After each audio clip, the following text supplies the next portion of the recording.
Hello, my name is Elis Adelle. I'm an intuitive tarot reader and astrologer, and I'm here today to talk to you about the full moon in Aquarius on August 19th, 2024. And I'm going to talk about the energies of the days leading up to this and after as well. So, as I'm recording this, it is August 13th.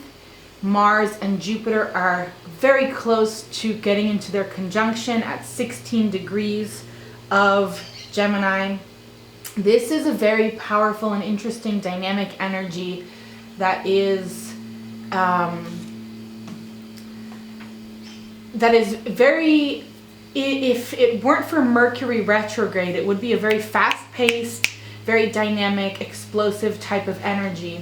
However, because Mercury is retrograde, Mercury being the ruling planet of Gemini, in its co-ruling sign of Virgo, about to transit back into Leo, this gives it a kind of like a molasses or honey-coated kind of slowing down effect to this energy of Mars and Jupiter together, right? So what I've been really picking up on is kind of like a slow-paced good fortune that is actually calling us to rest and retreat and to only take inspired action when we feel replenished and when we feel that there's an opportunity that's shown itself to us and for us to take advantage of that opportunity, okay? So it's not to like not go forward on your projects or to not do anything, but rather wait for inspired action and wait for your energy to be at a level that you feel really replenished and ready to move forward. The other thing that I should say about this is that Mercury is transiting back over the fixed star Regulus, right? Just passed over Regulus in the past couple days, and we're feeling that energy. Regulus is the fixed star that is associated with Archangel Raphael and is also associated with the king archetype. In my understanding, anyways, I see the fixed star Regulus as the ruler or the king archetype. And this is also why we're so connected to the heart space at this time, because if you are to be a just and true king or ruler, then you need to be very connected to the heart space, to your higher essence and to source. Otherwise, you fall into tyrannical and oppressive ways of being. So this Mercury retrograde that's ruling over this Mars-Jupiter conjunction is really helping us to understand what we need, what actionable steps we need to take in our lives, in the Gemini part of our chart, in order to have a more purposeful and fulfilling life, right? So it's important for you to know wherever 16 degrees of Gemini is in your birth chart.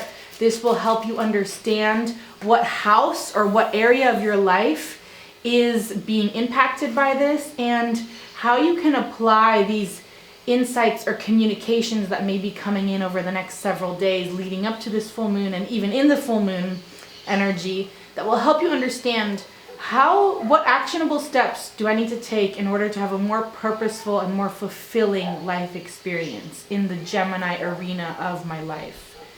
And this could be coming through as communication from other people, maybe conversations, an email, a phone call.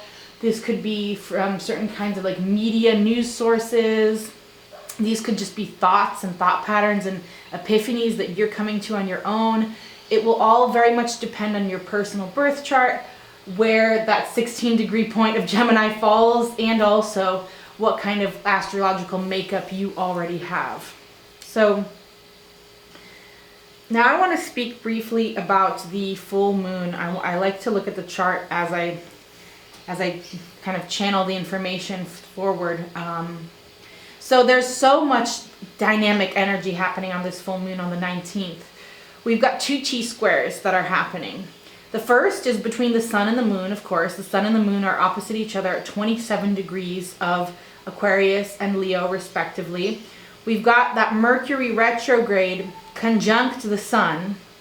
And this sun and moon opposition is making a T-square to Uranus at 27 degrees of of Taurus. So this is very dynamic. This is very, whenever we have Uranus involved in a full moon, it's going to be a full moon that's bringing us a higher state of consciousness, a higher perspective, because that is what Uranus is all about, is the higher states of consciousness and the higher perspectives, right? Uranus is the great awakener. Uranus is the cosmic consciousness. Uranus is the like all rules, all things that are like a web formation. So like the internet or a library or any kind of network, like mycelial networks. These kinds of shared, interwoven data collections. So consciousness, knowledge, and information that is far beyond any one singular person's capacity to hold. That is what Uranus rules, is this kind of divine, cosmic, or multidimensional intelligence. So when Uranus is involved in a full moon, especially by T-square, we know that there's going to be some pressure, some push-pull, or some breakthroughs that are going to happen that are going to bring us into higher states of consciousness and awareness. Especially because this is a full moon in Aquarius, which is ruled by Uranus. So that's very, first of all, to note, that's very interesting. Now, before I talk about the next T-square, I will say that what I find to be very interesting about this full moon is that we have Pluto right on that cusp of, 0 degrees of Aquarius, in the final degrees of Capricorn, about to transit back into that final anaretic degree on September 1st. We have Neptune at 29 degrees of Pisces, and we also have Uranus at 27 degrees of Taurus. So these three outer planets are all in the final degrees of water and earth signs. They're all about to be changing signs over the next year and a half, in 2025 and 2026. So this is going to be a major breakthrough energy that is coming for us, but it's like, because they're all in these final degrees of the signs that they're about to be transiting out of, it's bringing us this strong wisdom about everything we've learned over the last cycle with these slow-moving outer planets in these signs. It's bringing us this incredible maturity, wisdom, and higher level consciousness, right? Because Pluto, Neptune, and Uranus, they're all about higher states of consciousness, higher states of awareness. I already spoke about what Uranus represents. Neptune is that more, whereas Uranus is the higher state of consciousness in the awareness and the intellect, Neptune is the higher state of awareness when it comes to emotional connection and feeling and experiential communion with the divine. So it's not so much about these higher states of knowledge and information as much as it is about the higher states of communion, experience, spiritual being, right? And dissolution of egos, dissolution of identities, and communion and connection to all that is, right? And Pluto, of course, is the great transmuter, is the great change maker, and Pluto is our soul. Pluto is the complexity, the depths, and the darkness that comes with the human experience. It's the duality that leads us into our light. It's the darkness that leads us to light, right? And without that darkness, often we can't get to the light. Without that suffering, without the experiences of pain, without the trauma, usually we don't have anything that motivates us to get to a state of awakening or transformation or growth, right? So these three outer planets are all in harmonious conversation with each other. So Pluto and Neptune are both in harmonious aspects to this Uranus that is aspecting the sun and the moon. So I'm really feeling this very powerful cosmic momentum that's pushing us forward collectively and individually on our individuation process and on our collective evolution towards a higher level of awareness and being. right? Now, the other T-square that's happening here is between that Mars and Jupiter conjunction that I spoke about at the beginning of the video. That's in a T-square to Saturn opposite Venus. Saturn in Pisces at 17 degrees of Pisces, Venus at 17 degrees of Virgo, in this T-square to Mars and Jupiter. And this is going to be giving us kind of a backdrop about Venus in Virgo Venus is in her fall in Virgo. It's the sign that she likes the least to be in, but probably because Virgo is the most critical. Sorry, my kitty's here. Maybe you're hearing him. So Venus in Virgo is hypercritical of self and others. Venus in Virgo is a challenge because Venus wants to enjoy life. Venus wants to enjoy love. Venus wants pleasure. Venus wants luxury. Venus wants nice things and nice experiences and nice environments. And Virgo by nature is always capable of finding the imperfections in anything, whether it's a relationship, whether it's an item, whether it's an environment, whether it's like a program or a class, right? Virgo is by nature going to find the imperfections and going to hone in on those imperfections and try to figure out ways to solve them and to streamline them, right? And this can be very challenging for Venus in Virgo because Venus wants to enjoy life basically and to have nice experiences. And when she's in Virgo, it can be very difficult to do that. There can be a lot of negative self-talk. There can be a lot of unnecessary harsh judgment of self and others. There can be just like a maybe uncomfortability when it comes to just enjoying oneself and allowing oneself to get into any kind of flow or any kind of flow. There can be a lack of flow with Venus in Virgo. And because Venus in Virgo is in this opposition to Saturn in Pisces, our big lesson with Saturn in Pisces is, are you putting in the work when it comes to your spiritual life, when it comes to your connection to your higher self, when it comes to your emotions and your daily practices? So that's something that's really highlighted here, because Venus in Virgo is about, if nothing else, it's about the routine. It's about finding beauty in the routine. It's about finding the magic and the rewards and the luxury and the comfort within those daily routines, right? Within those mundane experiences, the everyday, right? The things that we need to do to take care of ourselves, to take care of our home, to take care of our health, to take care of our work.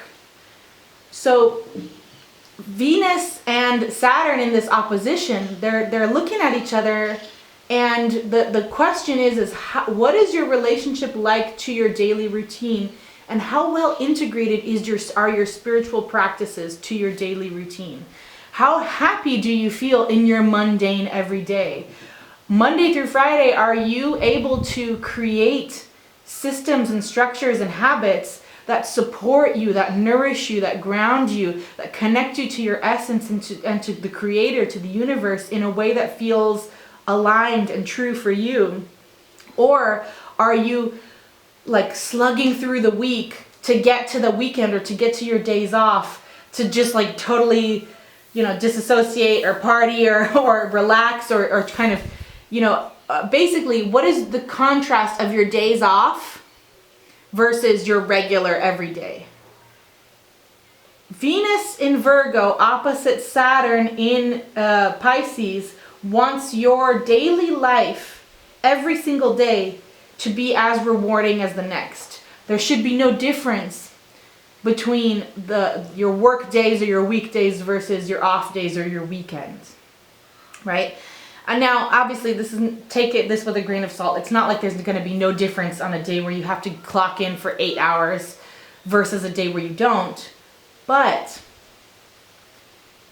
if we're working with both Saturn in Pisces and Venus in Virgo consciously, we can get to a place where our daily routines and our structures, our habits, our disciplines are supporting us in a way that nourish us in such a way that there is very little difference of life enjoyment between a regular day versus an off day, right? That's the goal anyways. And because these two are, of course, in this T-square with Mars and Jupiter in the days leading up to this full moon are going to be bringing through that information, bringing through those perspectives, those insights about what actionable steps can be taken in order for me to have a more rewarding and fulfilling life. Mars, the planet of action, Jupiter, the planet of purpose and meaning. Together in Gemini, the planet, the sign of information, communication, knowledge, and learning. There's going to be information coming through for us at this time about what do we need to do, what actionable steps do we need to take in order to have a more fulfilled and purposeful life. And those actionable steps that are going to be coming in are going to be directly related to this Saturn-Venus opposition, where it's like, are the daily structures and routines in place? Are you taking yourself seriously? Are you taking your spiritual needs and practices seriously?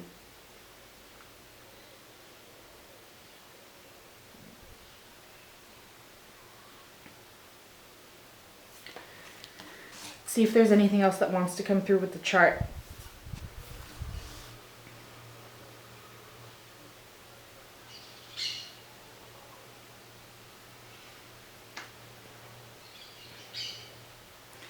Yeah, they're drawing me to Neptune also. Neptune at that anaretic degree of Pisces.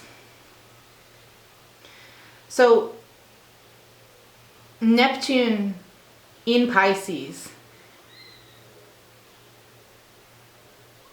has been wanting to teach us to get into this union with our higher self and with our spirit. Has been trying to help us dissolve egos and connect deeper with the part of us that is eternal and with us from lifetime to lifetime.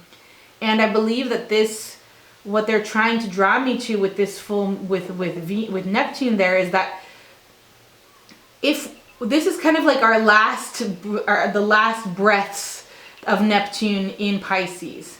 Neptune will be transiting into Aries in 2025, then coming back into Pisces for a few weeks or months, I can't remember exactly how long, and then back into Aries. So this is the final kind of go around that we have with Neptune in Pisces. And Saturn is also in Pisces, and Saturn is about maturity, growth. It's about challenges and obstacles that should be used as opportunities for maturation and growth on both like a very practical 3D real world level, but also on a very spiritual, multidimensional and like cosmic level. So Saturn gives us challenges. Saturn gives us things that can be felt like roadblocks or choice points where we have to make the mature choice of like, okay, am I going to stay in my comfort zone of doing the thing I've always done? Or am I going to make the emotionally mature choice and go stretch my comfort zone and do the thing that breaks the pattern, that changes the way of being? So Neptune there is like, we can get the rewards of Neptune at that anaretic degree of Pisces. We can get those deep breakthroughs, insights, and unions and connections to our higher self and to the divine if we are working actively with that Saturn in Pisces, which is about structures, systems, discipline, putting in the hours, putting in the work.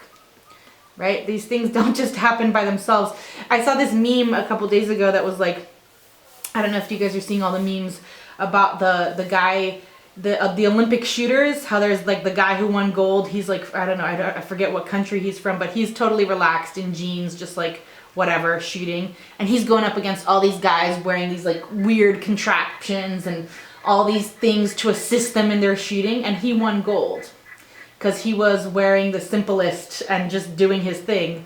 And I saw a meme that was like taking psychedelics, and it was one of those guys with all the weird contraptions versus meditating every day. And that was the guy who was in jeans who won gold, who was just shooting, doing his thing, right? And that's exactly what Saturn in Pisces is about. It's about being the guy who's relaxed, who's ready, who doesn't need all the fancy contraptions, who doesn't need all of the aid and extra exterior support, because he's putting in the work. He's doing his daily practice. He's showing up every day for himself, by himself, to himself, for no other reason than that's what he's here to do. And that's what we all need to learn how to do with Saturn and Pisces, is to show up for ourselves in that very spiritual, committed way, right? Show up for ourselves, show up for our higher being, show up for Mother Earth and the planet. Because when we show up for ourselves in this way, whether it's daily meditation practice or yoga or qigong or breath work, whatever it is, it doesn't really matter what it is. But as long as you're showing up every day and doing it, it's sending out a very clear signal to your higher self and to the universe that you are ready for the next level of consciousness, that you are ready for the evolution, that you are ready for the growth.